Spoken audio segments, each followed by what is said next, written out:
Welcome to Catholic Connection with Teresa Tomeo, keeping you connected to your faith and your world. Teresa tackles the issues of faith and culture, the pro-life message, and media awareness. And now, here's Teresa Tomeo. And it's a Tuesday. It's July 15th, 2025. Hope you're having a great day as we sail through summer with EWTN. Today is a feast day of another favorite of mine, San Bonaventura. Good fortune. St. Bonaventure, pray for us. He was a leader of the Franciscan order, a great contributor to theology and inspiration for the church. And also, it is said that he was cured of a serious illness by St. Francis of Assisi himself. Now, he's associated very strongly with one of my favorite little towns in central Italy, in the northern Lazio region. It's known as the Civita Bagno Reggio. There's Bagno Reggio, which is a larger city across the valley, and then there's the Civita. Phenomenal place. I already posted some pictures and a video that I did there when Deacon Dom and I finally had the opportunity to stay overnight in this little precious, tiny, tiny village. More on that coming up in the second hour. But St. Bonaventure is worth studying. He did so much in terms of talking about philosophy and theology. He was a doctor of the church. He was a bishop, the Bishop of Albano, and just a great contributor and very strongly associated with the great work of St. Francis, and was even considered one of his top official biographers. So more on that a little bit later on in the program. But St. Bonaventure, the angelic or seraphic doctor, pray for us today. We have more issues with the weather, and not just in Texas, but out east. We'll have the weather for you in just a second. But I do want to give you our fabulous rundown for today. We have Bill Donahue, really doesn't need any introduction, the president of the Catholic League. We are going to be talking about a story that broke recently in the last week about the IRS saying churches will not get any negative effects from talking about political candidates from the pulpit. So this is a recent ruling from the IRS. And so Bill did an editorial piece that's posted on the Catholic League website this morning, but we're also going to talk about it in relationship to what the bishops are saying. The bishops also put out a statement last week saying that they are going to continue the status quo situation where they're not going to be endorsing political candidates. So that's what the statement is saying from the church. We'll get Bill's response and also just the idea of what the IRS was trying to do with the Johnson Amendment. That's coming up with Bill Donahue right after the break. And then Kelsey Reinhardt, who's the president of Catholic Vote. We're going to be talking about the Health and Human Services Secretary asking the FDA commissioner to review the latest information on the abortion pill, mifepristone. So we're going to be talking about that and the pro-life issues from a national perspective this morning with Kelsey Reinhardt, and then a little bit more on the second hour of the program as we get later into the show. Weather-wise, again, we have got some problems across the country. And again, Texas still being impacted, but also now the National Weather Service is telling us severe weather threats across the plains, dangerous heat and wildfire concerns to the west. So here are the details. Severe thunderstorms are expected across the central plains, accompanied by damaging wind gusts and large hail. In addition, heavy rainfall may lead to instances of flash flooding from the plains and the mid-Atlantic regions. A heavy rainfall threat continues across Florida and across the northern Gulf as we monitor a tropical disturbance tracking westward. And then we still have critical fire weather for the Great Basin. So if you are traveling today, keep these weather conditions in mind. I did want to remind you that on Facebook, I forgot to mention this earlier when I was talking about St. Bonaventure, our feast for today. We did post again, I think I said this, maybe not, beautiful pictures of Bagno Reggio that we took when I was there with Deacon Dom back in early June, where we stayed overnight in this precious little town. It's just out of this world. It's so surreal. You can't even believe it. It's also in the book Italy's Shrines and Wonders, and it's featured in the Saints in Italy series. I did a whole segment standing outside with this beautiful backdrop of the town as the sun was setting. It's just crazy. Again, it looks fake. It looks like a green screen. It's so gorgeous. So check it out. You can go to my Facebook page through teresatomeo.com, Facebook at Mrs. Teresa Tomeo. It's also on the Italy page. And of course, please check out the beautiful series that EWTN produced for the Learn series. Of course, Mission Advancement is always doing such cool things. You can go to EWTN.com/Saints in Italy. And the good news is it's free. So there you go. It is 4 minutes past the hour. It is a busy news morning today. Do hope you're having a blessed almost middle of the week, July 15th, Tuesday, 2025. Time now to take a look at the news on EWTN. Well, as we mentioned earlier, the weather is still creating all kinds of problems across the country. Mark Mayfield tells us ongoing rain hampering recovery efforts still in the flood-ravaged Texas Hill Country. Search and rescue efforts were put on hold Monday after a weekend storm brought more dangerous floods to central Texas. More than 160 people are still missing after the July 4th floods claimed some 130 lives. The Kerr County Joint Information Center said on Monday that up to 7 inches more rain had fallen and another 2 inches were in the forecast. Heavy rain resulted in rescues and evacuations in other Texas counties, but no deaths or injuries were reported. I'm Mark Mayfield. East Coast storms, meanwhile, impacting millions. Flash flood warnings went out yesterday for parts of New York City and New Jersey, where things got so bad the governor, Phil Murphy, declaring a state of emergency. The storm system sending floodwaters rushing through New York subway stations, causing mass transit nightmares. Flights into and out of the region also saw many delays. Forecasters say scattered thunderstorms, as you heard in the weather, will hit the region again today and drop more rain on an already waterlogged area. And cleanup is underway, and some major roads are starting to reopen in the lower Hudson Valley after severe flash flooding last night. Scott Pringle has that story. More than 4 inches of rain fell quickly in parts of Westchester County, and that caused a number of vehicles to get stuck and submerged. Rescues had to take place as well. In Rockland County, Nanuet, Muncie, and Spring Valley, they're among the communities to experience flooding and stranded vehicles. We just realized this would look like we're going to clear, and all of a sudden we got through it. The car just shut off. So much flooding. It's flooding everywhere. There's so much rain. It's too much. Sections of the Bronx River Parkway closed for morning rush. Scott Pringle, NBC News Radio, New York. And as he continued his summer holidays in the town of Castel Gandolfo, south of Rome today, the Holy Father presiding at a mass in the chapel of the Carabinieri headquarters in the hilltop town near Rome. The Carabinieri are a form of military police falling under the authority of the Italian armed forces and whose responsibilities include inland public order and security.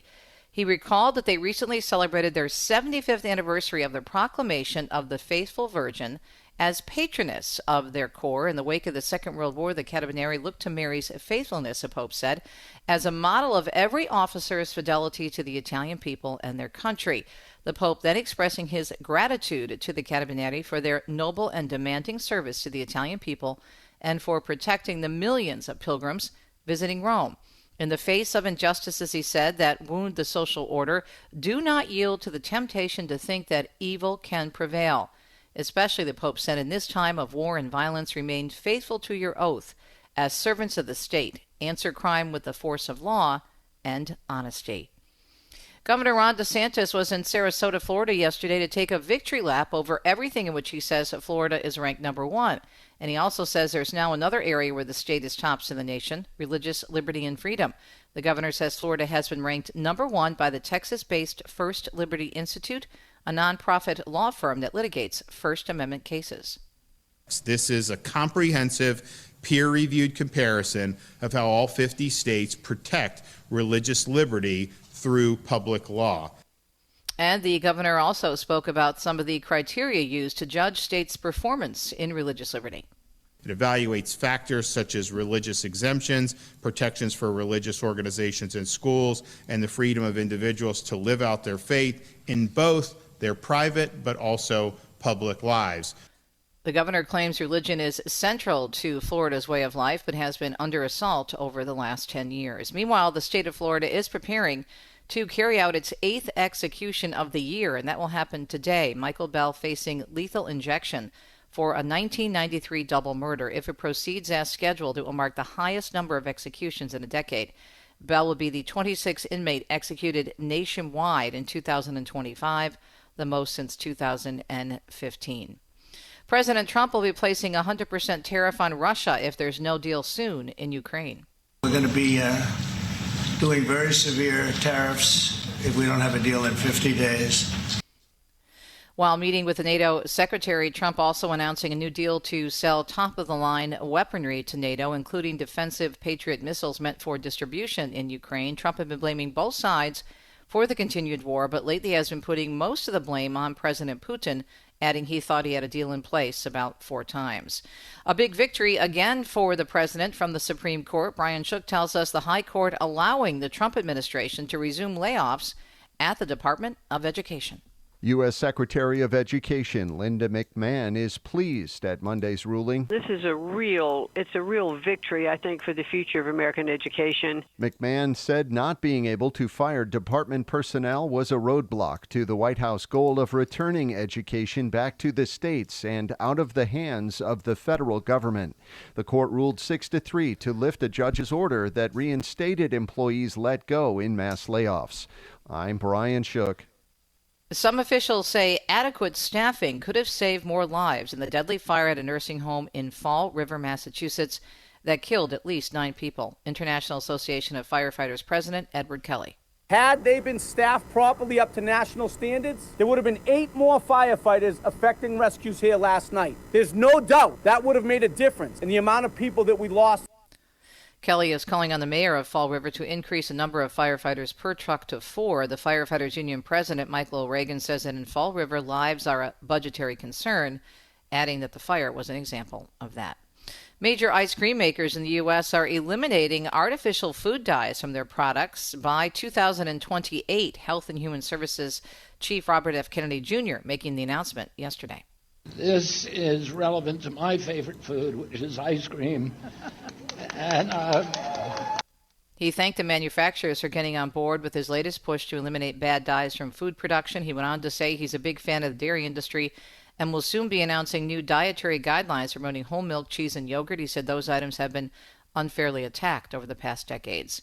The use of vaccines in the U.S. will be the focus of a congressional hearing today. The Senate Homeland Security Subcommittee holding a hearing titled Voices of the Vaccine Injured, and it's chaired by Republican Senator Ron Johnson of Wisconsin. He has expressed skepticism and concern about vaccines, especially the COVID-19 vaccines. And the Pentagon is moving forward with AI by awarding contracts worth up to $200 million to companies including Elon Musk's AI, OpenAI, Google, and Anthropic. The Defense Department says it will begin using Musk's generative AI tool as part of a broader push to accelerate AI adoption across key mission areas.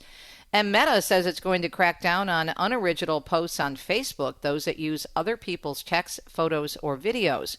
The company is saying yesterday it has already removed some 10 million profiles this year that were impersonating other content creators. It's also taken measures against some 500,000 accounts and it said were engaged in spammy or fake behavior. The announcement comes after similar moves at YouTube, which said it was also targeting unoriginal videos, including those that have been easier to create thanks to AI. And Daniel Martindale tells us a former candidate for Ventura County, California sheriff is accused of trying to register for cats to vote in the election last year. On Monday, Chatsworth resident Bruce Boyer was ordered to stand trial. Prosecutors say Boyer tried to enroll Cool T. Cat, Estrella D. Tigre, Fritz T. Cat, and Sylvester T. Cat as voters. All of the cats had the same address Boyer listed on his candidacy forms with Ventura County. Boyer also previously ran for Congress and for county clerk recorder. I'm Daniel Martindale.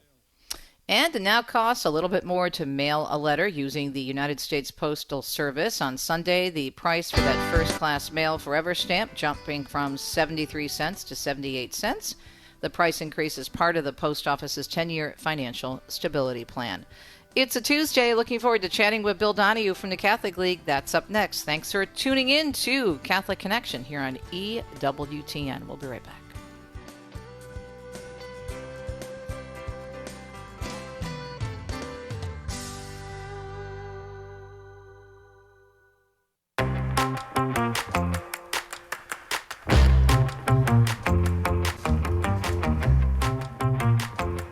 For years, the IRS and others have been claiming that you can't speak your mind about a particular, even issue sometimes, or candidate. Now, the Catholic Church has been very consistent in saying we don't endorse political candidates, and Bill and I were just talking about that during the break. I think that's a wise decision, my personal opinion, and Bill agrees. Once you go down that road, it can be dangerous. But there has also been a lot of pressure on the church and other religious organizations, including Bill's Catholic League. You can't say too much about this, that, or the other thing when it comes to conservative issues, because then you were worried, or not that it stopped a bill at any time, but might be worried about what the IRS might do. So, Bill, new decision from the IRS regarding the Johnson Amendment, and you wrote a really good piece about that that's already up that you're releasing this morning. What are your thoughts? Good morning. Thanks for joining us. Well, on the one sense, I am relieved that it allows people like myself, after all, we're an advocacy organization, and if you're not allowed to advocate, then you might as well shut us down. There was an attempt to do something like that with me right before Thanksgiving in 2008 when Obama had gotten elected. The IRS came after me, said that there were questions about whether or not we violated their code. And I said, wait a minute, I'm just issuing news release and reports on subjects that are of interest to us, such as abortion and the like. You're telling me that I don't have a right to do that? Well, we're looking into it. It went on for about a year and a half, and without going through all the detail, they basically gave me a slap on the wrist and said, interesting, they said, well, you did get involved in the political campaign, but you didn't do it intentionally. And I said, no, I didn't get involved in the political campaign simply by addressing issues. That's what we do. But it was intentional, please. I know what I was doing. So, but the idea is that it's good to have the IRS backing off, even if they're saying we didn't really change. They really did change. Believe me, I went through it. Yeah, well, so did a lot of other people. I mean, they would even, there was some pressure even on Catholic media outlets as well, especially those who were speaking out strongly about pro-life issues. And that's the item we discussed during the break, is that sometimes the IRS gave the impression here and there, kind of like, if you read between the lines, that you couldn't even talk about strong issues such as abortion or, so-called same-sex marriage from the pulpit, which is obviously based on church teaching, because then people would, in their minds, think about a particular candidate and then claim the priest or the deacon or whomever the bishop was supporting a particular party or candidate. But we're called to talk about those issues. Exactly. I mean, what are the Catholic media there for? Why is the Catholic League there? We defend religious liberty, and of course we have to call out those people who are threats to it, some of whom are in public office. It's one thing to say you shouldn't endorse a candidate. I have no plans on doing that. I leave the door open, maybe at some point if we got in some horrendous situation. Well, I have no plans on doing that. I think that's a mistake. But you can't tell me that I can't talk about an attack on the Little Sisters of the Poor under Obama, or what went on under Biden, which is on the front page of Catalyst, our monthly journal. The FBI spy ring was big. New info is alarming. Of course I'm going to take on the FBI when they have an anti-Catholic cell group working within it, as they did under the Biden administration. What else are we here for? And and there's a lot of duplicity on this stuff, too. I mean, when the candidates run for public office, there's not a black church in America that the candidates aren't welcome to speak, and sometimes they endorse and go beyond that. I've always thought that was discriminatory.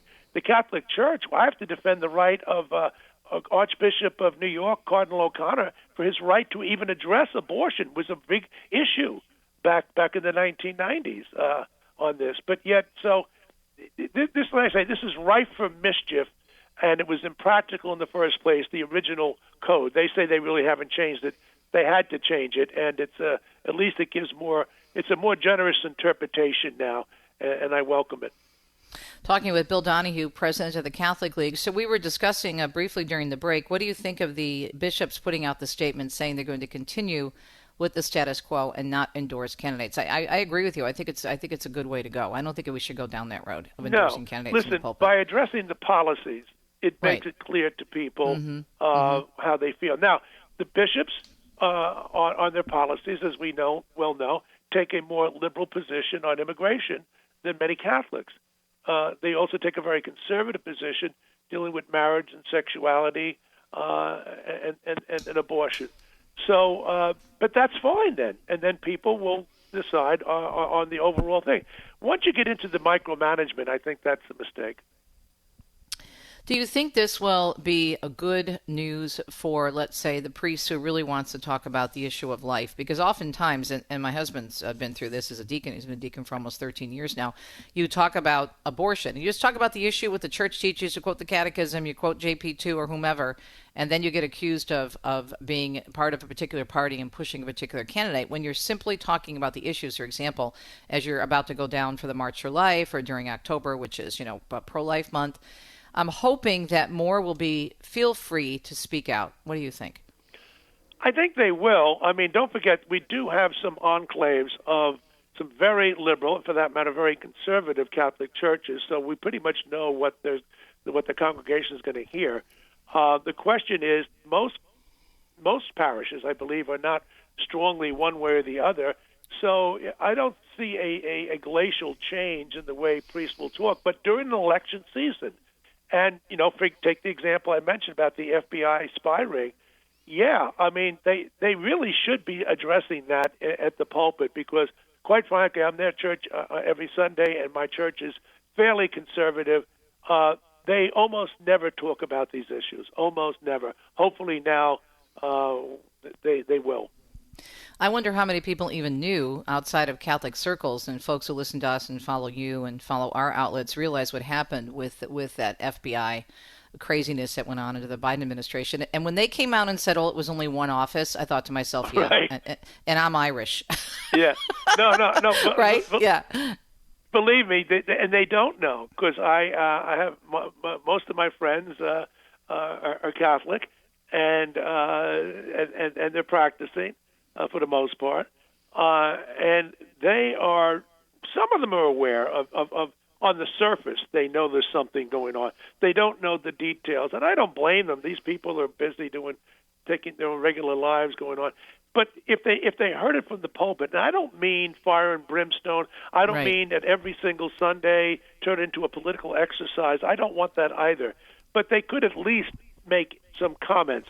I think you should know more about these subjects and perhaps check out certain websites at Ave Maria, whatever they want to do, to give more information. Or in the parish bulletin, they can be more exact. Because, again, I mean, they're talking about some nice platitudes and some nice historical understandings and theology, but there should be a time, particularly during the electoral season. If our rights are under attack and the clergy are not going to bring it to the fore with the people, then there's a delinquency there. There also has to be a better explanation of what religious freedom means and is, and what our founding fathers meant by that, because it's not only the fact that we can go to Mass every week or go to church every week. It's about being able to live your life and speak up in the public square and be protected by the First Amendment. And so many people associate religious freedom. Well, I can still go to Mass. I can still receive the sacrament. So what's the big deal, right? Well, don't forget, it was Hillary Clinton and others who came up with the idea that we have freedom to worship. Well, when people understand what that means, it means that you can say the rosary in your church. That's what that means. Don't take it outside, okay? I have freedom of religion. Freedom of religion is not just private in a church. It's also a public expression, such as what we're doing right now in having conversation. If you did this to music and you said you can only have music in a concert hall, but not in a park, or if you said the same about art, you have to go to a museum in order to see it, but you can't have any artistic expression along sidewalks and parks and the like, people would say that's anti-music, it's anti-art. Well, it's anti-religion to tell me that you have to cabinet, to use the legal term here, and just make sure that it's done inside closed doors so that the public has no way of finding out about it. That's an animus. That's an hostility, and it's palpable, and we've got to get rid of it, and the American people need to know more about it. You're right. They need to know the ins and outs of what religious liberty was supposed to mean and what it's evolved into today. Amen. Well said. Our friend Bill Donahue, president of the Catholic League here on Catholic Connection. Check out his great work, his books, catholicleague.org. We'll be right back.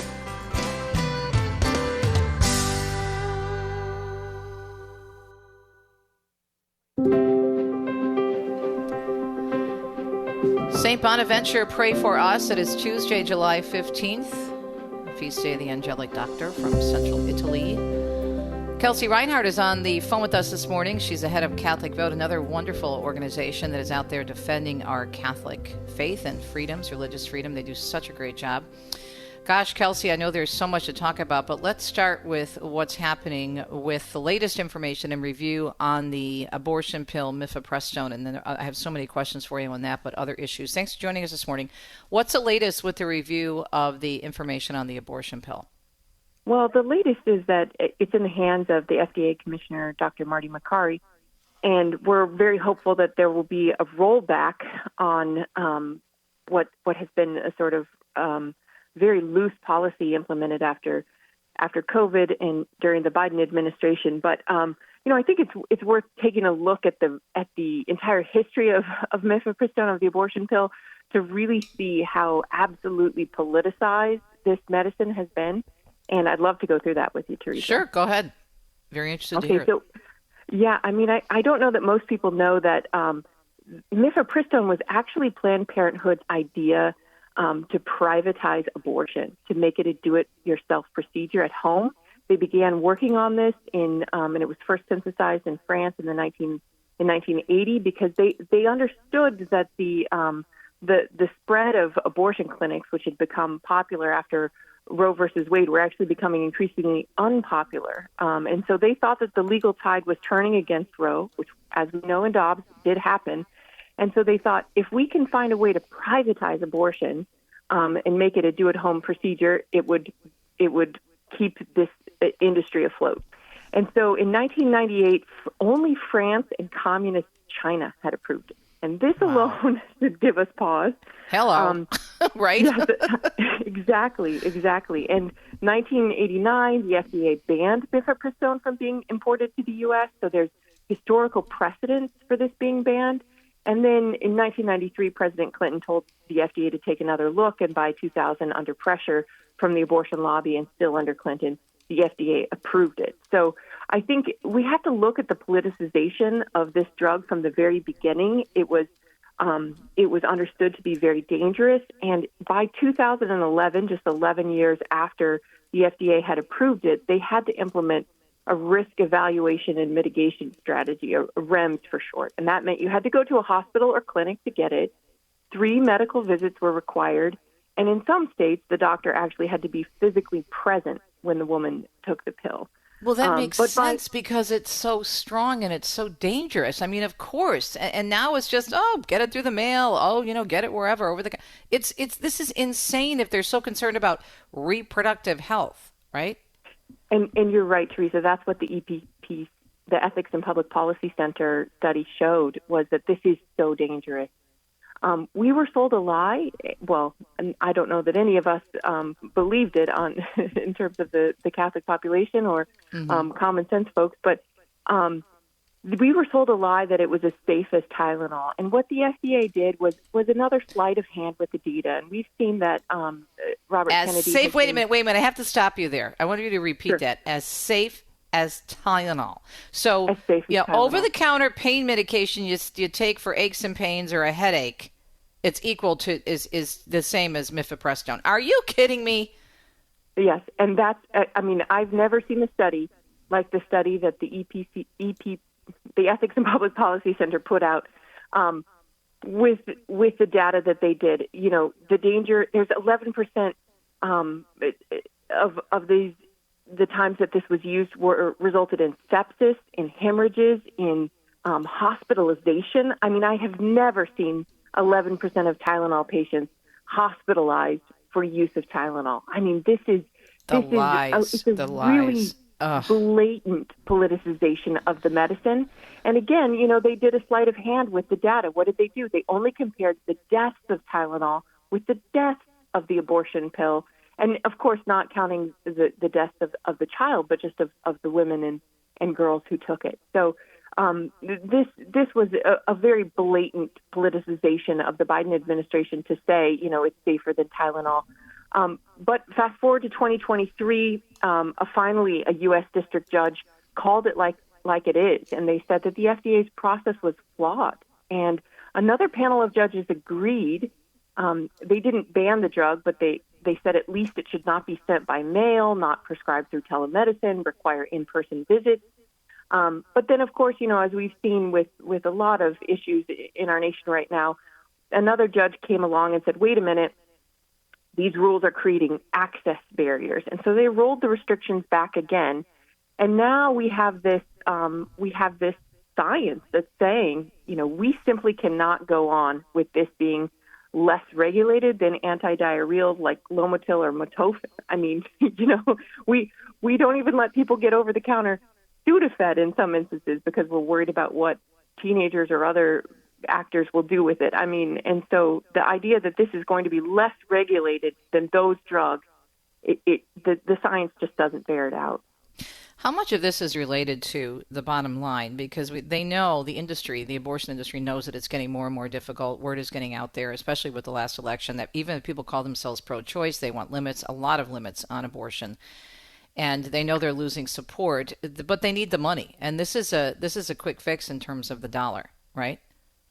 Yeah, they do. They do need the money, and I think that we've seen that there's a lot of corruption in healthcare related back to these financial incentives, and yet I think that the perversion here is really intensely political, more than it is financial. I mean, that's a good point.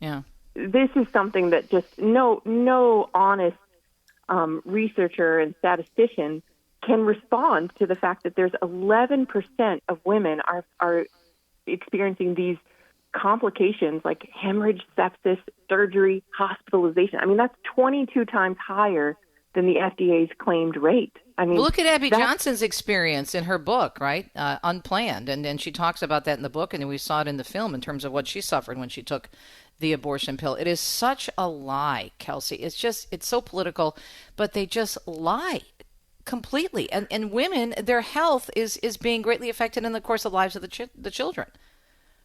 Well, and you've pointed out such a great point. You know, a lot of these women, when they take this pill, they experience a great deal of shame around the procedure.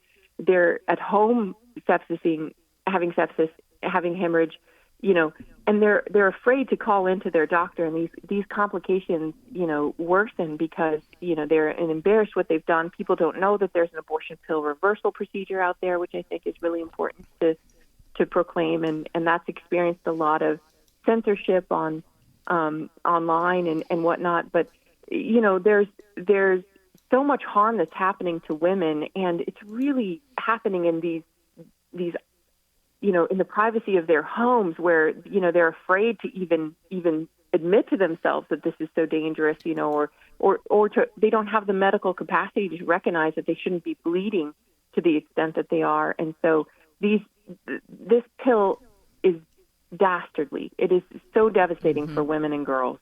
Yeah. And also then the home becomes, you know, the place of the trauma.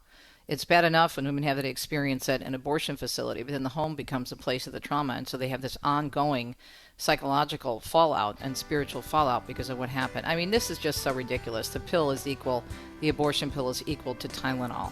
Yeah, we were born, but not yesterday. Give me a break. More with Kelsey Reinhardt, president of Catholic Vote, talking about information coming out on mifepristone, the review, and also what we can do about it, what we should be doing. We certainly need to educate ourselves on this and what they've been trying to sell us for so many years. We'll be right back.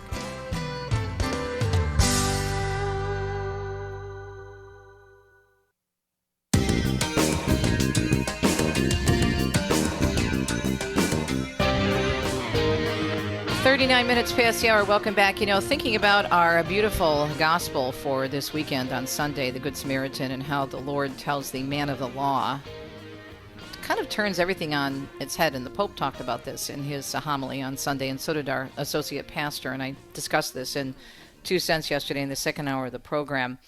The Lord doesn't give the man of the law an exact answer as to, okay, well, who is my neighbor? The man of the law wanted to justify himself, and Scripture even uses that phrase. He wanted to justify himself, and he asked a question of Jesus. And so he was expecting a list. Okay, this person is your neighbor. This person is your neighbor. This person is your neighbor. So if you cover all these people, you got your nice little box, and you're good to go. But what the Lord turned it on him and said, he asked him, who's best served? The man on the road who was obviously beaten and needed help. And the response was the Good Samaritan. So what Jesus was asking, he's asking us the same thing. And it gets to what we're talking about this morning, both with Bill Donahue and with our interview right now with Kelsey. God is asking us to keep our eyes open, and that we have to do the work and say, okay, well, who's my brother and sister? Who's my neighbor? And what do I need to do? In addition to, obviously, being pro-life and supporting the unborn, women in, of course, unplanned pregnancies, women who find themselves in very difficult situations, including the elderly, of course, all of these issues. But at the same time, it's broader than that. God is asking us, and the Pope said this too, to work at this and to recognize needs. And this issue that we're talking about right now, as Kelsey has so eloquently been explaining for us from the Catholic Vote, this push of the abortion pill, It's up to us to understand what's happening here. It is very political, but the women who find themselves in desperate situations and don't know that there's help out there, don't know about the local pregnancy resource center, don't know that the abortion pill can be reversed, it's up to us to see these women as our neighbors and to give them the information and to support the pregnancy resource centers and the pro-life doctors in the communities to make sure they have that information. Think about how ridiculous this is. Putting information out there that this pill is equal to any types of complications with Tylenol. Are you kidding me? This is just it's so frustrating to me that they've been able to get away with this kind of nonsense for decades. That's one of the reasons why I wrote my book, Extreme Makeover, because I was so fed up as a woman when I started to finally study the church teaching and see and do the research on what was going on with the industry of abortion and the culture of death. I was like, basta, enough already. Anyhow, Kelsey, I just had to get that on my system. I'm Italian, and I had to say those things because it's all true. Right, sister? It is all true. It is all true. I mean, mifepristone is a chemical that interferes with progesterone, which is a natural hormone necessary for a healthy pregnancy. It's still banned in several countries. And, I think you're absolutely right. Pregnancy isn't a disease. It doesn't need to be treated. There are a lot of lies going on in this whole field. And I'll point out, too, Teresa, that 63% of abortions, according to the the Guttmacher Institute, are through the abortion pill. So, this is really important for people to be educated and informed on this. And I think also, to take action. And the Ethics and Public Policy Center is seeking public comments on 3 pending FDA citizen petitions. They're all from the left, all seeking to remove any restrictions on abortion drugs. And people can go to their website and submit comments on all of them. I think that's a great thing to do in addition to everything that you've just mentioned, supporting pregnancy resource centers, helping women, letting them know that there is an abortion pill reversal. I'm really praying for, we were talking about this during the break, for Robert F. Kennedy Jr. He's done some very good things in terms of our health and food and the quality of medicine and whatnot. He was at least willing to review this, which is huge, even though he says, and he admitted this during the campaign, that he considers himself pro-choice, but he's rolled it back, and I just think that we just really need to pray for him because at least he was willing to make sure this was happening, which is super important, and I think that's a real positive sign. What do you think? I couldn't agree more. This is a very positive sign, and what happens now, the FDA decides what's next, and the fight isn't over. If they keep the current rules, pro-lifers will challenge it. If they tighten the regulations, the abortion lobby will sue. So eventually, Teresa, I think what we're going to see is that this will land back at the Supreme Court. Only this time, the Supreme Court will have the science. And I think that this is going to be, one of those cases where upon reviewing data like what the Ethics and Public Policy has put together, it's going to be very difficult for them to make a convincing case that this is not just pushing politics to have this drug approved. Absolutely. Talking with Kelsey Reinhardt, the president of Catholic Vote. Do we know, Kelsey, how long this review process with the FDA commissioner is? I mean, is it ongoing? Are you expecting to hear anything soon? What's the latest with that? We don't know how long it's going to take. And I think, that's part of this is I haven't, the study hasn't been peer reviewed. And so he's going to have his data persons go all the way through this and take a look at everything that's been aggregated and shown to be the case. So I think it should be some matter of time, but we're a little bit unclear of the timeline at this moment. Okay, but at least it's being reviewed, which is super important. And you mentioned the petition. Where do they find the petitions? At the Ethics and Policy Center website? You can go to the Ethics and Public Policy website for that petition. As I mentioned, there's 3 of them, and they're all citizen petitions that, allow you to submit comments and weigh in on where these regulations are going. Rep. Andy Harris also has something in the House, and he's attempting to, again, just side with people that this really needs to be reviewed. We need to at least go back to where this drug was in 2000, requiring an in-person visit, requiring, all of the extra protections around it. And certainly, we want the whole thing to be removed at one point. But as I say, there's very little outcomes that have this not ending in the Supreme Court because of what's at stake here. So I do think that if we see even the rollback to 2000, this will end up in court again and then push its way up to the Supreme Court. Do you think more people are becoming aware of the situation and how we have been lied to, for so many years? The abortion industry across the board, it's ridiculous in terms of what they sold the American people, especially women. Do you think people are beginning to wake up to that? I do think people are beginning to wake up to that. And I will say this about Robert Kennedy. He has done so much in this MAHA movement, and the women in the MAHA movement have done so much to really say, we need to take an honest look at what's happening here with our drugs, and there is a real and food safety standards and all sorts of other things that affect health. There's a real cultural component to these pieces. Moms who want to shop for foods free of red dye, had to put so much extra money and intentionality into it, and now, based upon what happened yesterday, all ice cream manufacturers are removing food coloring dyes. So I do think that there's a huge cultural component to this, that these shifts, when they happen at the bigger and larger levels, after a significant portion of the population has kind of awoken to the truth, they gain a lot of steam, and I think we're seeing that in the pro-life movement. There is so much momentum, and we see with the defunding of Planned Parenthood, more closures happening. We're really excited about where things are going in that direction.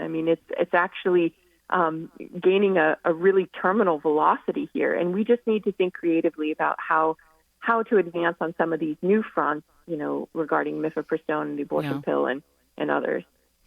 I do think that even though it's only for a year, and we've been talking about this a lot with experts such as yourself and also with Lewis Brown from Christ Medicus, even though it's only for a year, it does make a huge statement. And I think getting the word out about how much money Planned Parenthood has been receiving, compliments of us, as in the taxpayers, that is eye-opening for people. Just that because most people don't even know how much money they get from the government. And they don't even know how much money they make in addition to how much money they get from the government each year. So getting that out there, this whole education effort, Kelsey, I think is so important. Yeah, let them fund themselves. And even though this provision right now is for 1 year, Catholic Vote is committed to fighting to make this, to extend this. And I will say that, the closures are real. When a 1 year deficit or a 1 year, impact forces them to close an office, that's not going to reopen next year if the funding returns, and we'll be there to fight to make sure that doesn't happen. I pulled up the report, and we did a story on this when this first came out because it's dated April 28, 2025, and people can find it at eppc.org, Kelsey, in addition to the petitions that you mentioned. But even if you just read the summary notes, that alone is just chilling. As you mentioned, you say nearly 11% of women experience sepsis, infection, hemorrhaging, or other serious adverse events within 45 days following a mifepristone abortion. The real-world rate of serious adverse effects following the drug is at least 22 times as high as a summary figure of less than 0.5% in clinical trials reported on the drug label. And then they're saying the FDA should further investigate the harm mifepristone causes to women and, based on objective safety criteria, reconsider its approval altogether. And you can go through this summary. It's not that long, and their key findings. This is what I was talking about when we started this segment. This is part of what our Lord is telling us. We have to educate ourselves. We have to open our eyes. We have to realize what the heck has been going on with this abortion industry. It is nothing but lies and politics, and it's utterly disgusting and evil. It's the culture of death all over the place. I just get so upset when I see stories like this. I just can't help it because we've been lied to. Focus on those numbers. 0.5% of women, they claim. 0.5%. 22 times higher. And then you have to really, in your mind, in your imagination, inform your morality and give it a real big, impetus to do something, because those stories of sepsis and hemorrhaging, you've got to think about the woman on the floor of her bathroom, literally on the edge of something incredibly serious that could lead to death. These are the real stories behind what this data is telling us. And that's what the abortion lobby has hidden. And serious researchers have been raising alarm bells for years. The Charlotte Lozier Institute consistently pointed out that there was no credible scientific study comparing abortion pills to Tylenol. They said that the FDA only looked at death rates, not serious complications like sepsis or hemorrhage. That's how they did their sleight of hand with the data. And the comparison is nonsense. I mean, Tylenol deaths involve overuse or misuse, while abortion drug complications happen under medical supervision. Right. So the abortion industry has never answered these points, and they're going to be held accountable. Well, they haven't had to because none of the media ask those questions. That's the problem. That's a big part of the problem. The media cover for them just like they cover for other people on the left in the culture of death. And they should be doing their homework with this kind of thing. They should be all over this if they're so concerned, about women and women's rights. There's another section that's really important, and we touched on this briefly, Kelsey, in this report from the Ethics and Public Policy Center, the increasing market share of chemical abortion. That's a huge part of it. I mean, you mentioned politics, but I think they're pretty close together here because they know that they can make a lot of money with this thing without a lot of work. Yeah, and as I mentioned earlier, it's 63% of abortions right now. 63%. 63%. So follow the money and take a look at what's happening here. I think that the abortion industry is going to have a very hard time refuting this. The study actually, the sample size was 865,000 persons. And this is recent data, too, Teresa. It's 2017 to 2023. So, this is not the abortion pill from 20 years ago data that they studied. Right. This is very recent. This is going to be very hard to refute. And Kelsey, I think thank you. We're out of time, but I can't thank you enough. Give us your website real quick, hon, so people can check out the great work at Catholic Vote. Yes, CatholicVote.org, and sign up for our daily newsletter, The Loop, to stay informed on all things politics and Catholicism. God bless. We'll be right back.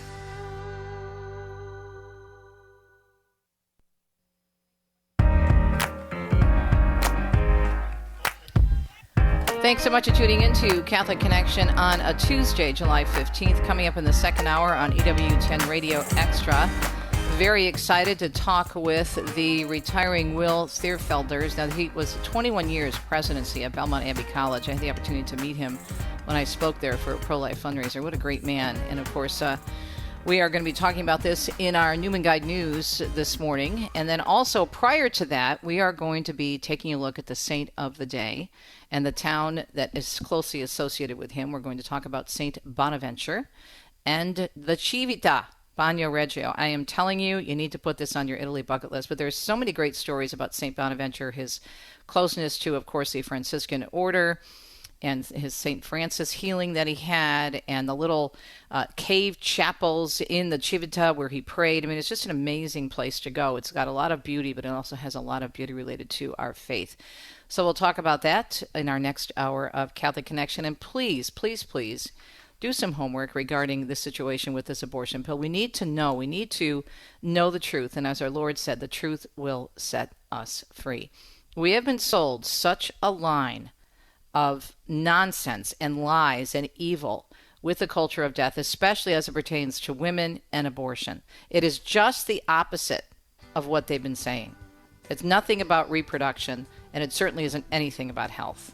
It's about death and evil, and we need to know the truth again so we can speak it lovingly to set people free. We'll be right back with the second hour of Catholic Connection. St. Bonaventure, the angelic doctor, pray for us on a Tuesday. Stay tuned.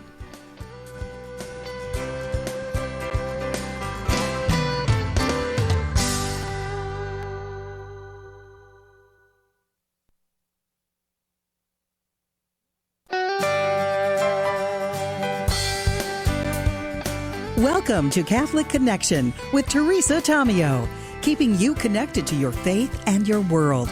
Teresa tackles the issues of faith and culture, the pro-life message, and media awareness. And now, here's Teresa Tamio. Hope we're having a beautiful Tuesday, continuing our programming, Catholic Connection, an EWTN production here on EWTN's Radio Extra. It is a feast of Saint Bonaventure. We're going to talk about this wonderful saint known as the angelic or seraphic doctor coming up in 2 cents.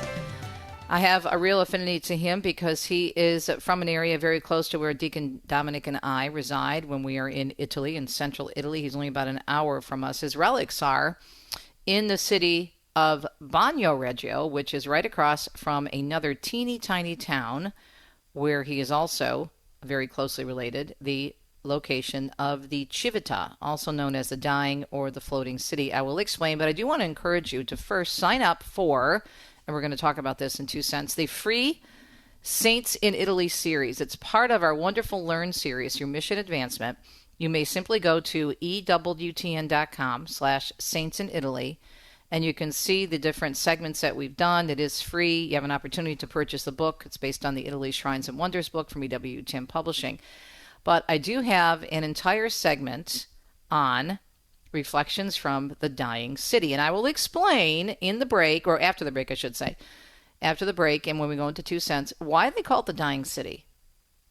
It sounds kind of weird, doesn't it? Well, there's a very good reason. It's also known as the floating city, and I'll explain that as well. We'll also talk about the location, how beautiful it is, how it's associated with St. Bonaventure and the Franciscans. There's just a lot in that area of Italy. Now, unfortunately, a lot of people will leave Rome and they'll fly by up to Assisi, stop in Orvieto for the Eucharistic miracle, which is amazing. Highly put that on the top, recommend you put that on the top of your bucket list. But they pass by not even knowing about Bagnoregio, or they pass by nearby Viterbo.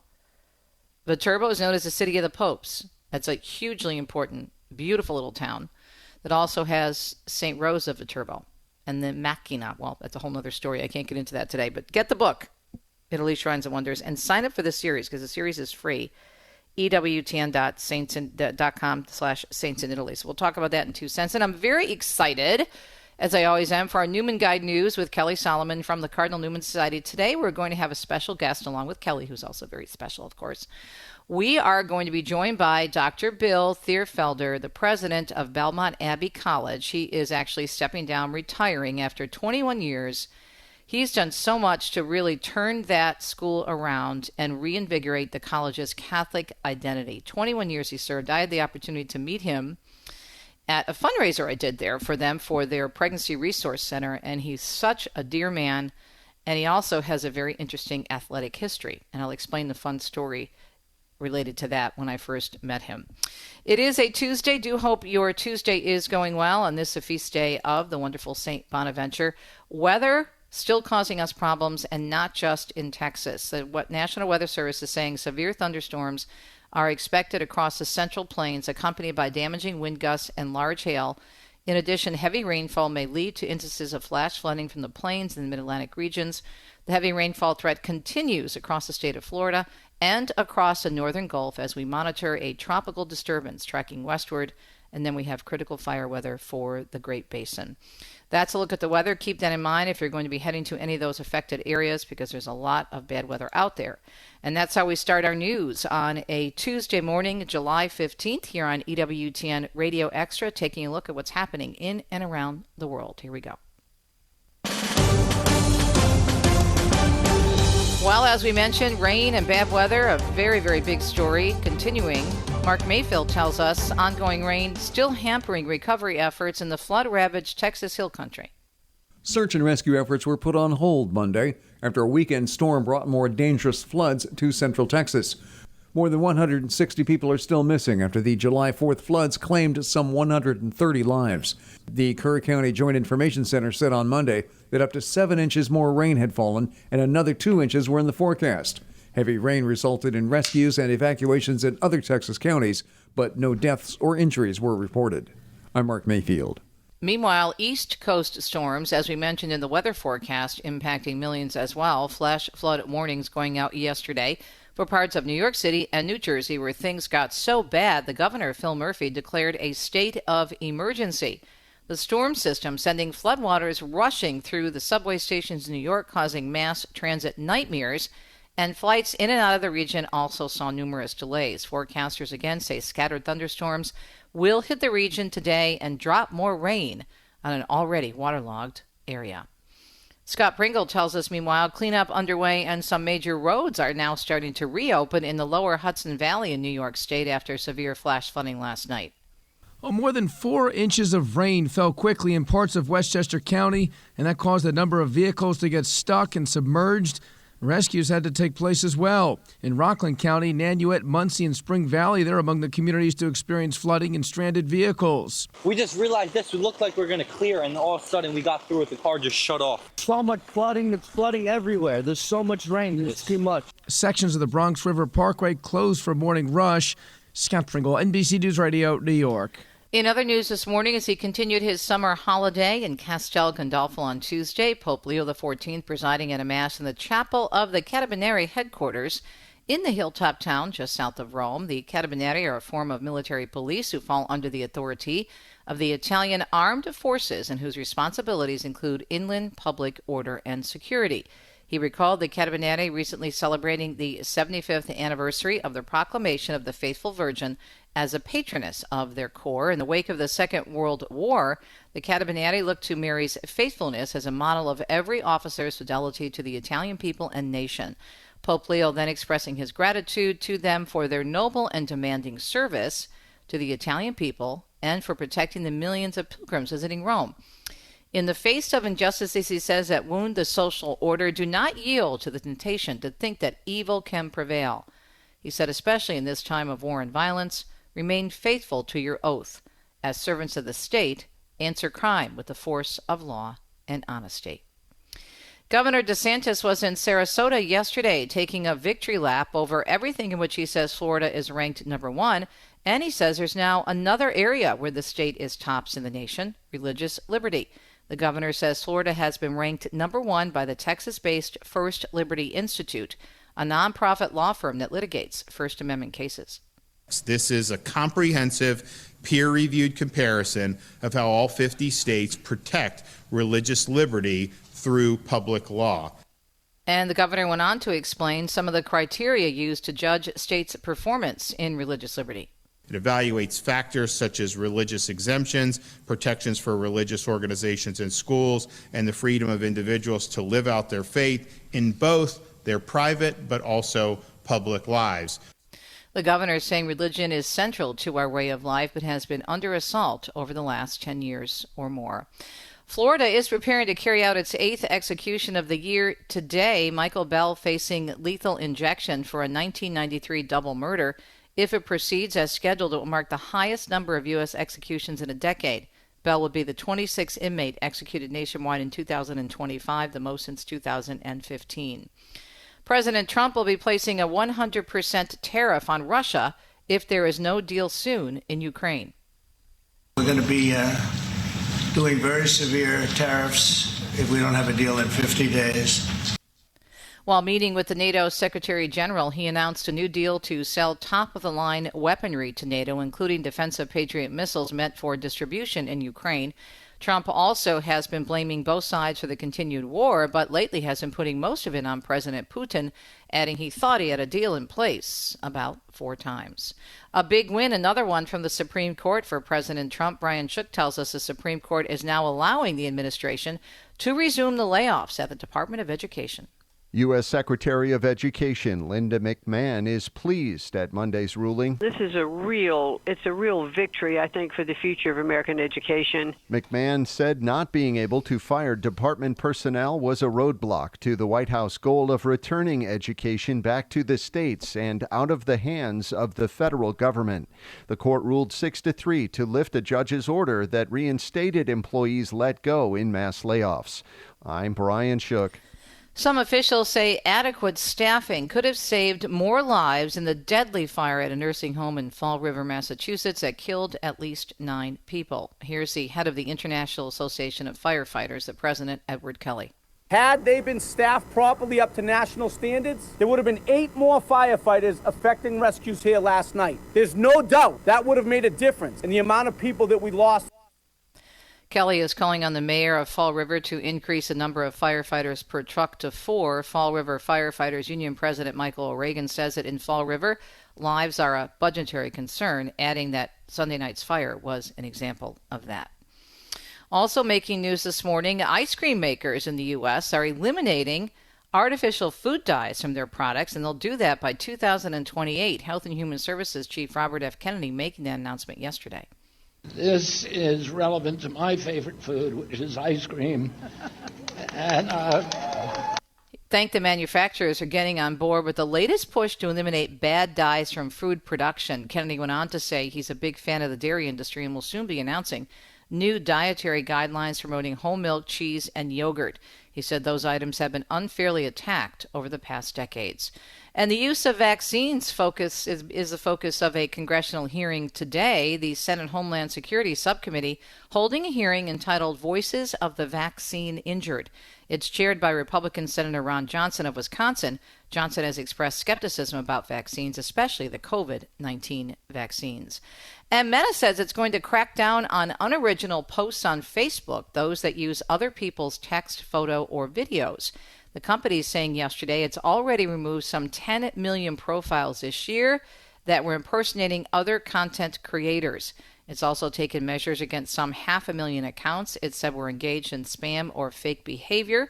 The announcement comes after similar moves at YouTube, which said it was also targeting unoriginal videos, including those that have been easier to create thanks to artificial intelligence.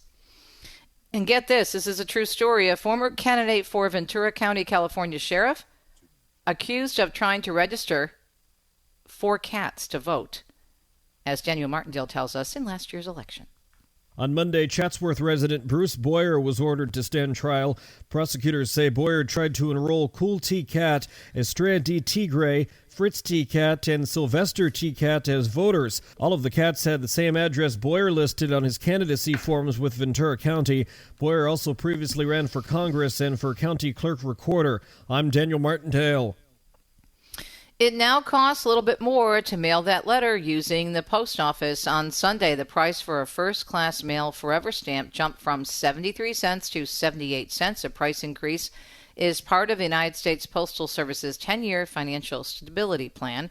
Last year, the United States Postal Service said there would be 5 stamp price increases over the next few years. It also plans to raise prices in January and July of next year, and also in 2027. It is a Tuesday morning. We so appreciate your listenership here on the second hour of Catholic Connection on EWTN's Radio Extra channel. We're so glad you're tuned in. Maybe you're listening on your phone. I know my friend Kelly Walquist is. Hi, Kel. Kelly is the foundress of Wine, Women in the New Evangelization, and she listens all the time on her app on EWTN because there's an app for that.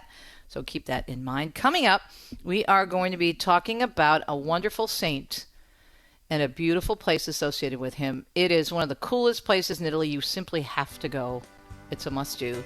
The Civita, Bagno Reggio. Why is it called the Dying City or the Floating City? And what in the world does it have to do with our saint today? Oh, we shall explain up next. Stay tuned. Thanks for tuning in. We appreciate you.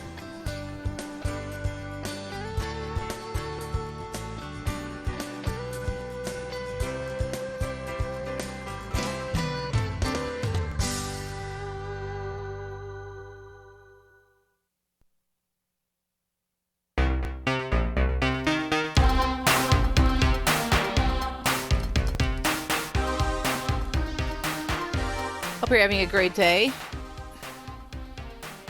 We are talking about a beautiful saint in the one holy Catholic and Apostolic faith, Saint Bonaventure, San Bonaventura, good venture or good health. That's what that word means, Bonaventure. It's good, how do you say it? Good adventure, good fortune, Bonaventure. That's what it means in Italian. He was born in 1217 in Bagno Reggio, the Papal States, and he died in July 15th in Lyon, France. He was canonized in 1482. His feast day is today. He was a leading medieval theologian, minister general of the Franciscan order, and a cardinal bishop of Albano. I mean, he was utterly amazing. And he also was someone who wrote a biography, a top biography of St. Francis. Now, it's said that St. Francis from Assisi, of course, actually visited his area in central Italy, which is very easy to understand because Francis went all over the place, all over Europe, all over Italy, all over the world, actually. He was well traveled. And he cured Bonaventure of a serious illness. Now, the area of Bagno Reggio, along with the Civita, there's actually 2 towns in the same, very similar location. So we're talking northern Lazio. So it's about, I'd say, 90 minutes north of Rome. And it's a beautiful area on the border of Umbria. And it's the Civita, which means city in Italian. And then there's also Bagno Reggio. So the two are very closely related to Bonaventure. His relics, what's left of them, are in a beautiful church in the larger town of Bagno Reggio, and you can see them. And this place is so, so unique. I mean, I have pictures on my Facebook page this morning. You have to take a look at it. And Deacon Dom and I we've been there many times. We've taken groups there and whatnot. I've been there on our own a few times as well. We've always wanted to stay overnight in Bagno Reggio because it's just such a cool place. And so we finally did earlier in June. We had a beautiful room in this very old medieval house, and the room looked like something out of a castle. And it was so inexpensive. I'm telling you, it was so affordable, but it was beautiful. And we had 2 balconies, and we literally just sat outside and practiced Il Dolce Far Niente, the sweetness doing nothing, because the scenery around this place, the town itself is gorgeous, but the scenery is like crazy. And you'll be able to notice that from the pictures I posted this morning. But anyway, the reason I wanted to talk about this area is that the town itself gives us an opportunity for a lot of reflection. And especially if we consider Bonaventure, who was such a faithful servant of the Lord that he used to pray in caves in that area. You can go there, and before you cross over on this very long bridge that's about 3/4 of a mile long that you have to get to, and you can't take a car up to the town of Bagno Reggio because the area is so sensitive. That's why it's called the Dying City, because the ground on which it sits is made of this very kind of like soft soil, and so it keeps eroding. And the area is similar around it, which is called the Badlands, but they're so gorgeous. And so it's called the Dying City, but it's also been called the Floating City because when there's cloud cover, a little bit of clouds or fog, it pops out of the mountain and literally looks like it's floating on clouds. So it's known as the Dying or the Floating City. But it's such a peaceful, special place, especially if you stay there overnight when the crowds and the tourists, although not that many do visit because it does take a little bit of an effort to get there.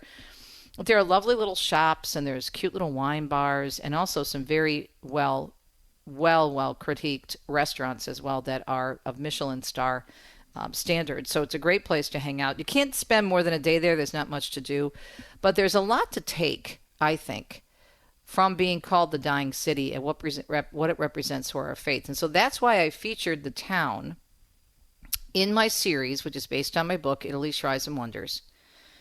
And it's reflections from the Dying City. And the series, of course, is Saints in Italy. You can find it, EWTN.com/Saints in Italy. It's free. But Richard is going to play this clip now, and you can see the video if you go to the online series. But we'll share the audio with you. Reflections from the Dying City of the Civita, Bagno Reggio, the birthplace of our saint of the day, Saint Bonaventure. Here we go.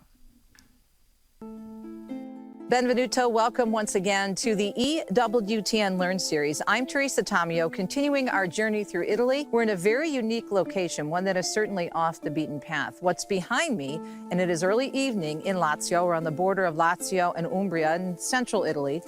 What is behind me is what's known as the Dying City, or the Civita Bagno Reggio. Why do they call it the Dying City? Well, in the daytime, you can see that this city is surrounded by what's known as the Badlands in this area of Italy. Badlands quite literally because of the volcanic rock and the seismic activity. And that's why this city, Bagno Reggio, is called the Dying City. It actually continues to die, even though it's 2,500 years old, because of the type of rock that keeps crumbling around the side of it. And so it's getting smaller and smaller, and in some ways, of course, is dying. But it really brings this area to life. And when you come to visit it, it's so unique. It looks fake. It looks like there's a green screen when you're standing in front of it. And it's a very special place also for Catholics, and something to keep in mind in terms of going off the beaten path, because here you discover Saint Bonaventure. Saint Bonaventure was born in the early 13th century, and he actually was cured miraculously by Saint Francis, and eventually will become the biographer of Saint Francis and also a general in the Franciscan order. So this city has a lot of religious meaning because of Saint Bonaventure, and also I think some very serious religious meaning and spiritual meaning because of the idea of dying. We think about this in our Christian faith, right? It is in that surrendering, it is that dying to self that is something so beautiful and so important, because we have to give it over to God, offer it up, and put it at the foot of the cross, as my mother used to always tell me, if we are going to be born again in a new life in Christ. Christ. And so this is why I love this area. And if you're coming to Italy and you want to go to Rome, that's wonderful with all the churches and the importance of Rome as the eternal city and the home of the Vatican. And of course, Florence for the David and so much other great artwork, or Venice because of the beauty there. So much to see, but try to go off the beaten path to a place like this. Now, even though Bagno Reggio has become very popular with tourists, it is a little bit of an effort to get here because it's, as we said, in the middle of the countryside or the Badlands of Italy. It's well worth it, though. So being here in front of the Civita, the dying city, I want to leave you with a few points to ponder and some questions.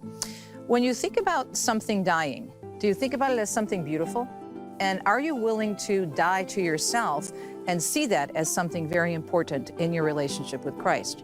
Are you willing to go off the beaten path with the Lord? Maybe pray in a different spot. Maybe if you are planning a pilgrimage to Italy, to not just think, as I mentioned, about going to those large cities, which are important, but to venture off to find something unique and new. And last but not least, how often do we really remember that it is in the dying, as St. Francis told us, that we are truly born to eternal life? And if you ever come to Italy, to go off the beaten path and visit the Civita, Bagno Reggio, in Lazio, on the border of Umbria. So I encourage you to reflect on these questions. Do you think about something dying as something beautiful? Are you willing to die to yourself to grow in your relationship with Christ? Do you remember that in dying in Christ, you are truly born to eternal life?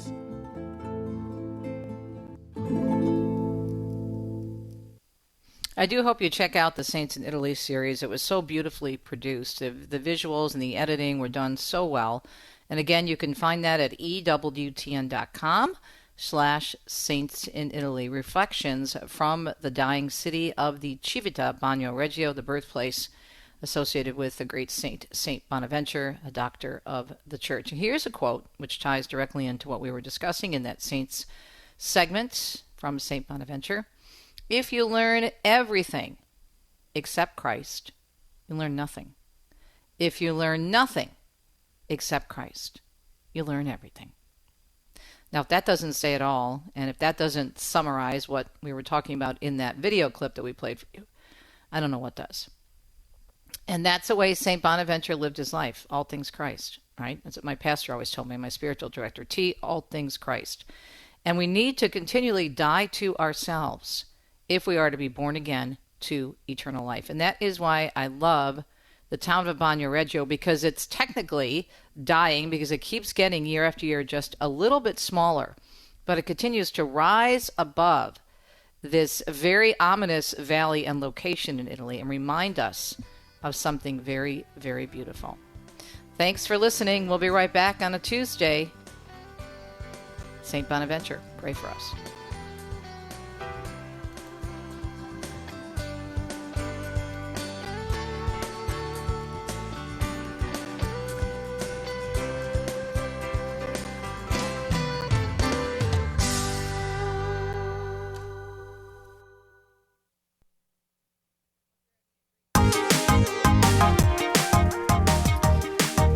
Hope you're having a great Tuesday. It's July 15th, and I'm very excited, always. Great segments with my friend Kelly Salomon from the Cardinal Newman Society for our Newman Guide News, which we do once a week, and she had the fabulous idea to bring on a very special guest to honor his great work at Belmont Abbey College, President William Bill Theirfelder. And he is, as he told me during the break, he is having now a redeployment, not really a retirement, but a redeployment from Belmont Abbey to the next assignment that God gives him. Welcome to you both. So, Kelly, let's talk about your connection with the good doctor and why you felt it was important to bring him on this morning. And we're so glad that you did. I have a lot of questions for him, but I'll let you kind of do the introduction for us. Thanks for joining us. Sure. Great to be back with you, Teresa. And I'm so thrilled that Dr. Theirfelder, the president of Belmont Abbey College, who's led the college for the last 21 years, is able to join us today. He has truly transformed the college, strengthened its Catholic identity, and we've been thrilled to recommend Belmont Abbey College in the Newman Guide. And I'm really excited for your listeners to hear a bit about Dr. Theirfelder's story and the impact he's made at Belmont Abbey College. Yeah, absolutely. And thank you for reminding us this beautiful article that was done by the Register on Dr. Bill, and you can find it at ncregister.com. And the headline is, "A transformative tenure at Belmont Abbey College's outgoing president found his job in the Register." So let me talk to you, Bill. First of all, what led you to Belmont Abbey College? And it's great to talk to you again. We were chatting during the break, and I was asking you if you remember when I spoke a few years ago. And the one vision that is so clear in my mind, and the Register mentions your stature, 6'8". When you came up on stage, you didn't even go up the stairs. You just literally hopped onto the stage because your legs are so long. And I was like, wow, I have that image of you in addition to being at your beautiful school and meeting so many wonderful people. But it's great to talk to you again. Good morning. Yeah, Teresa, thanks so much. It's wonderful. It's been too long, actually, since we've had a chance to be together. The reason I stood up on the stage that way is because I was trying to save time. Like, the steps were all the way around the side, and I was trying to keep the thing moving, so... I guess it was a little bit wild looking, but that goes with really long legs, I guess. Mm. So how did you end up at Belmont Abbey College? Take us back.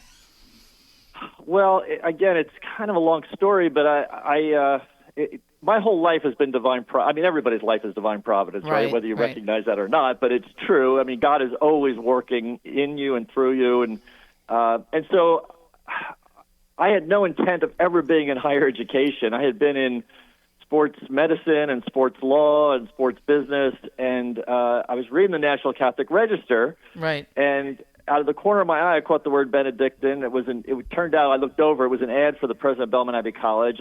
I've never heard of Belmont Abbey College before, so I don't know why I didn't go back to reading the article. But for some reason, I read the article or the ad, for the presidency, and at the end of it, I did something I never did before. I cut it out, and I brought it home to my wife, Mary, and I said, what do you think about this? And at first, I think she probably looked at me like, what are you thinking about this? And we talked about it for like 5 minutes. That was it. There was no further discussion. Nothing more was going to get done with this thing. But I kept coming across the piece of paper for the next few days. And it was, I don't know, on the fifth day, I'm in my office. I'm president of a company in Pennsylvania. We have a great life. There is no reason to live. We lived in Hershey, Pennsylvania, right? So if you love chocolate, we're in an ideal place. And we were there. We're happy. We got a great parish. We had great friends. I had a nice job. We have a great place to live. At the time, we had 8 children, and life was good. I mean, there was no reason to change anything. As a matter of fact, we had just redone our entire house that we knew we would never, ever get the money back for if we ever sold it. But we were convinced we were going to be there for the rest of our lives. And, of course, God, laughed at that one. And it's the fifth day. I see the piece of paper again. It's like in my folder or something, and there's a phone number on it. And I can't tell you. I mean, I can. I know where it came from, but the inspiration to call it up, it just only popped into me that I felt compelled to call this phone number. I call up. This guy answers the phone. The first thing I said to him, look, you might think I'm crazy. I am not looking for a job, but can you just tell me more about this? And again, after about 40 minutes on the phone, the guy says, I think you're the person for the job. Wow. Now, being from the Bronx, New York, constant hustles happen very quickly. I figured this guy'd be asking me for a credit card number in about 10 minutes. You too could be a college president for, $500. But I said to him, I was taken aback by that. I said to him, well, what are you thinking here? And he said, well, I need to meet you right away. He goes, we've interviewed 50 people. We've selected 5. I'm about to present them to the Board of Trustees, but he goes, I really think you're the person. I need to meet you right away. Now, this is, it's a Tuesday. It's at 3 o'clock. It's now 3 o'clock in the afternoon, which is the hour of mercy. Right. And I said to him, well, when's right away? And he goes, I need to meet you this Friday. I said, I can't. I have a meeting with Dick's Sporting Goods in Pittsburgh on Friday. As a matter of fact, I'm in Pittsburgh right now, and I just met with somebody from Dick's Sporting Goods. So, boy, you talk about wow. I don't even know how to make sense of that all. But anyway, he said, I need to meet you right away. Friday is when I need to meet you. And I said, I can't. I have a meeting with this, meeting in Pittsburgh. And he said, I'm flying through Pittsburgh on Friday morning. Oh, my so gosh. I said, what are the chances of that? I said, okay. Yeah. I said, okay, God, I'll go meet him at the airport. So I met him early in 6 o'clock in the morning at the Pittsburgh airport. And I said to him, here's my background. He's asking me all these scholarly questions, and I am not a scholar. I mean, when I went to the University of Maryland, they told me my major was eligibility. So that's my scholarly background. So for 2 hours, he's asking me these questions about, and I said, look, I'm not a dean, I'm not a professor. I don't have any of that background. And so at the end of the 2 hours, I think he's going to say to me, hey, be on your way. But instead, he catches me completely off guard, and he says, I'm now convinced you are the person. Are you still interested? And I heard myself say yes. And I remember leaving the airport thinking, I just told this guy I'm interested in being the president of Belmont Abbey College. I've never seen it before. There wasn't even a website to really go look at. But I have always trusted in divine providence, so I put it in God's hands. I went to my meeting with Dick's Sporting Goods, and to be honest with you, I almost forgot about it. About 6 weeks later, they called up and said, would you and your wife come down? And we said yes, so we came down. And if anybody hasn't been there before, you should come see it. Belmont Abbey College is just gorgeous. It's gorgeous. And we drove it's up, beautiful. Yeah. And it's this beautiful brick Gothic buildings that, by the way, the monks dug up the red clay, formed them into bricks, dried them in the sun, designed the buildings, and built those buildings by hand almost 150 years ago. I mean, it's remarkable. But we drove up, we saw them, we kind of took a collective breath. We then went into the basilica. Nobody knew we were there yet. And we went to the very front. Nobody was in there. And at the top of the altar at the basilica is a beautiful statue of Mary, Help of Christians. And she is alive to me. I mean, I'm seriously, she's alive. And Mary and I prayed a rosary, and we just had such a sense of peace there, because we were praying for discernment. Is this just crazy, or are we supposed to be here? And the peace just got greater and greater as we met more people. And about a week later, I come back to accept the job, and Abbott Placid's driving me to the airport, and I said to him, by the way, how many people applied from the National Catholic Register ad? And he just holds up one finger. So you talk about providence. I was the only person to apply from that ad, and I'm the one who gets the job, and I'm the least likely. I mean, God has such a good sense of humor making me a college president, right? So it just goes to show it has to be grace. Yeah, it is. It's all grace, and the fact that you were really feeling the fact that you should say yes, even though you didn't realize it at the time. You realize looking back now what happened. So we're going to take a break, and then when we come back, Kelly, I want you to talk about your relationship with the good doctor and why you see him as such a great, we can go on and on, why he's such a great example. But I love the fact that he wasn't like the typical person for this job, and yet you look at what was done and has continued at Belmont Abbey College in terms of transforming it into this wonderful, bastion of Catholicism that's doing so much good on so many different levels. We'll continue our conversation again on our Newman Guide News on a Tuesday, having a great conversation with the Belmont Abbey College president, William Theirfelder, and of course, our friend Kelly Salomon from the Cardinal Newman Society.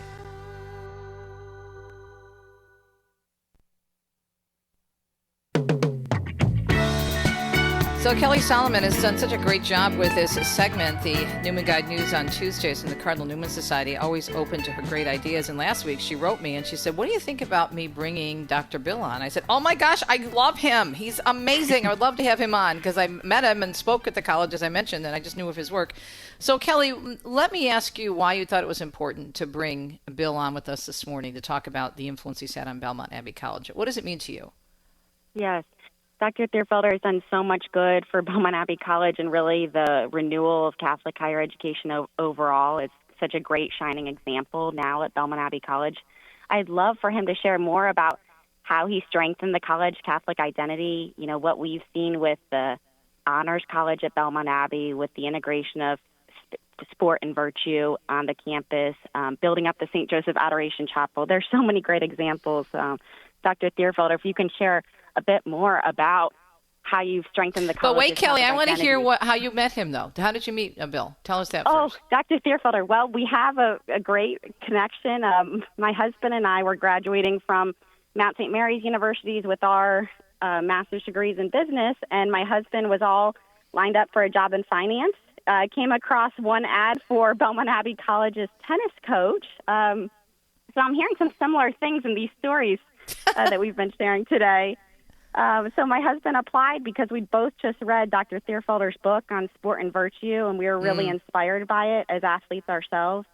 And we really wanted to contribute to what he was building up at Belmont Abbey, of how he was creating this strong Catholic culture, of how he saw the pursuit of excellence fitting in all aspects of a student's life, including their athletics. And so my husband has been the tennis coach here now for 11 years, and we've been so grateful to be a part of what Dr. Theirfelder has built up at Belmont Abbey.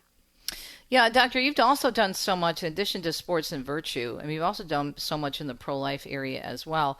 But your background is interesting because you're a licensed psychologist. So how does this all work together, do you think? Well, let me start off by saying that God uses the most inadequate instrument to accomplish His will, so there'll be no mistaking His will. So everybody keeps giving me all the credit, and you know what? You just captured it. If you wanted to know why Belmont Abbey College has transformed, it's not because of the grass or the bricks or anything else. It's because of the people that have come there. God has been calling people to Belmont Abbey College, and Mike and Kelly are. I couldn't pick a better example of God in His mercy and love wanting the best for Belmont Abbey College by sending them. I mean, Mike is one of the most extraordinary men you'll ever meet. When you talk about the development, when we talk about sports, sometimes people are thinking, oh, well, there's the bad things about sport. It's not sport that's bad. It's us. It's what we do in sport. Right. But when you have people like Mike Salomon, who is our head coach, we have a complete understanding of what it means to be a human person in body, mind, and soul. And it's about the development of that whole person. And Mike does that in such a remarkable way. So it's not like you have to give something up. It's not like you say, well, we're going to be really good, holy people, but we're not really going to be very good at what we do. It's just the opposite. It's like we're called to excellence and virtue in every single part of our lives. And Mike and Kelly are just such incredible examples of, first of all, a beautiful marriage, incredible parents, beautiful children, incredible contribution to the world and certainly within the Catholic Church. So it's one great example of why Belmont Abbey College has so transformed. It's because people like Mike and Kelly keep coming. As a matter of fact, when I was first took this job, Father Mike Scanlon was the president of Franciscan, and I knew him. And so I called him up and I said, I took this job. I said, what's your advice? And he said, well, I have to tell you honestly, for the first 3 months I was here, I stayed home and prayed till about 11. It was more effective, And so what the thing is, people give Father Mike so much credit, which he deserves. However, what I've always been so amazed at and inspired by were the people who joined him at a time where, to be honest with you, most people would just not come, And so I look at Belmont Abbey and I just say, look at the people that God has sent, and He keeps sending. I mean, our faculty, our coaches, our staff, administrators. I mean, it's just remarkable. Yeah, it is. And I think as well, what you've done is the enrollment. So people like Kelly and her husband, when you bring on good people, they attract more good people. It builds upon itself, right? Absolutely. And that's what's happened. I mean, we've tripled the enrollment since I've been there. And again, it's because people are drawn to people. As a matter of fact, what's interesting is God put Belmont Abbey College in the middle of the Bible Belt. I mean, we're the only Catholic college between Virginia and Florida.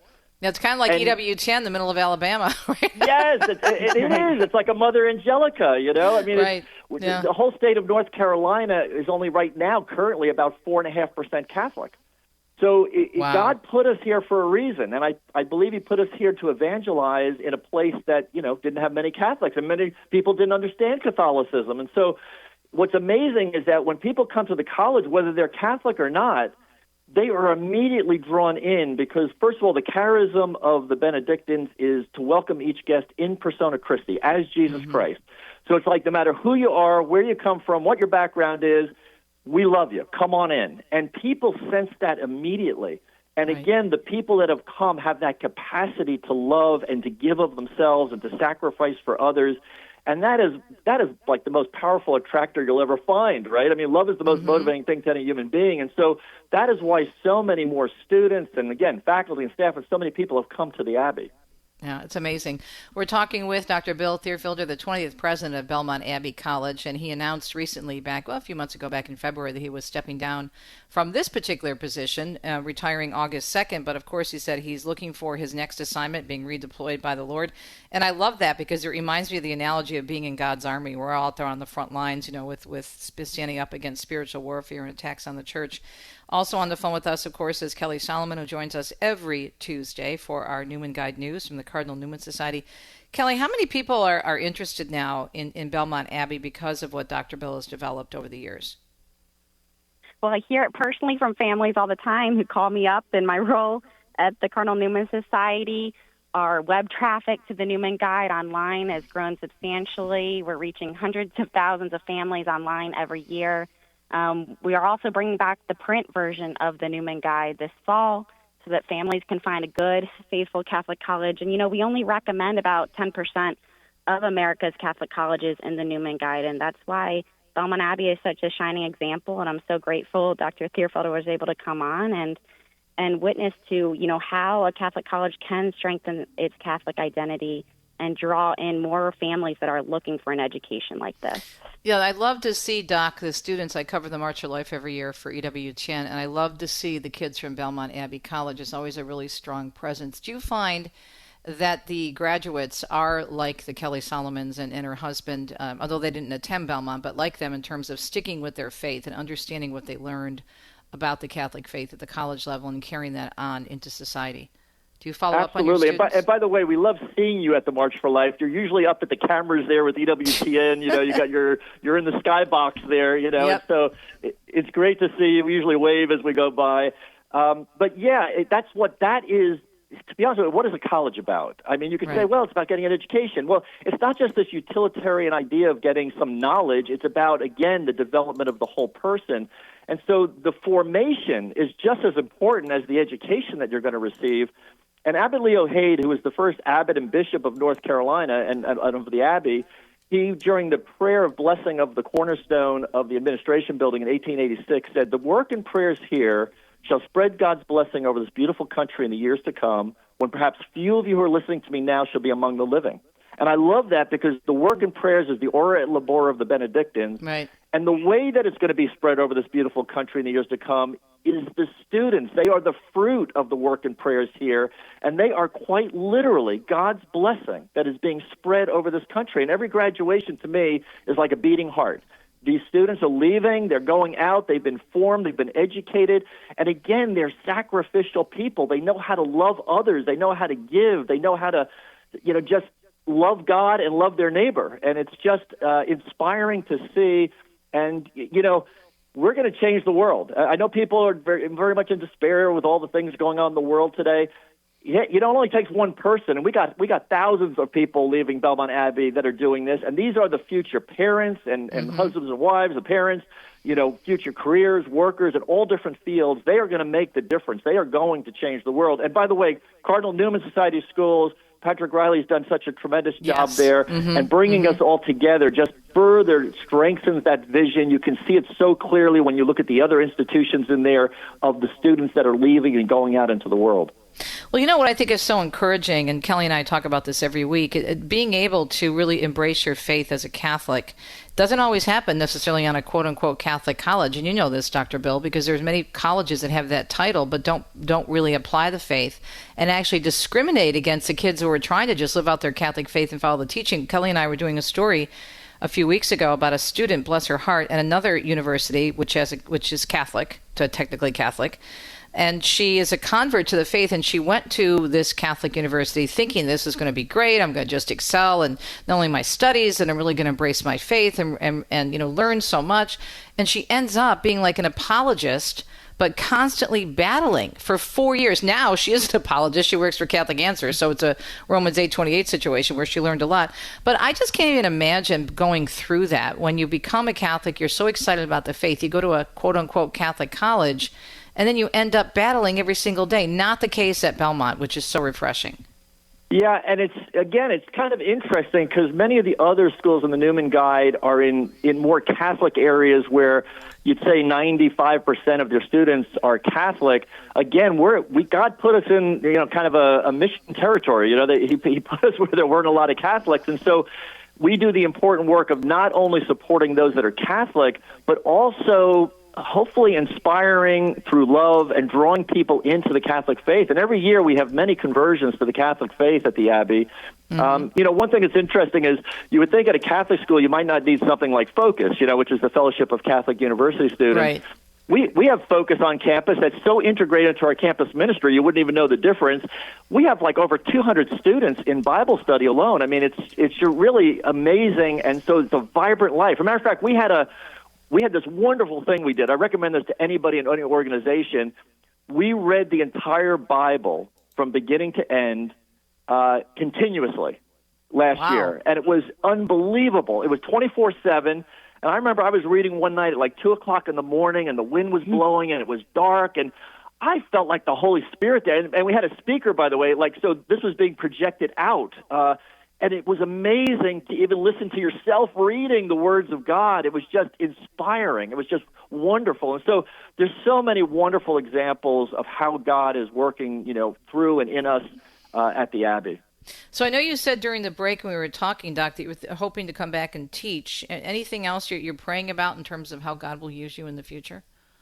Well, I'd like to come back and teach only because I love the students. I'd like to spend more time with them, and I'd like to do some things related to, for example, sports psychology, so that our students get a better understanding of that. It's not this narrow view or this secular view of what it means, mental skills or something. But it's body, mind, and soul, and you work on all three because we are all three of those things at the same fraction of a second. And the other area that I'm getting back into is, before I started all of these things, I used to work with professional athletes, especially in the NFL. And so I'm looking maybe to get back into doing some of the sports performance work I did before, and bring kind of feel my. I have 10 children now. I said 8 when we left. We have 10. I have 7 sons, and there's a number of them that I'd like to see if we could create a little bit of a family business. Oh, wow. Well, whatever you do, I know it's going to be blessed because you have God at the center of it. Great to catch up with you, Doc. Thank you so much for joining us. God bless you in your future ventures, and thanks for all you've done and continue to do for Belmont. Kelly, great idea, my dear. We'll talk to you next week on our next Newman Guide News on Tuesday. Stay tuned. We'll let you know what's coming up on a Wednesday on Catholic Connection. We'll be right back.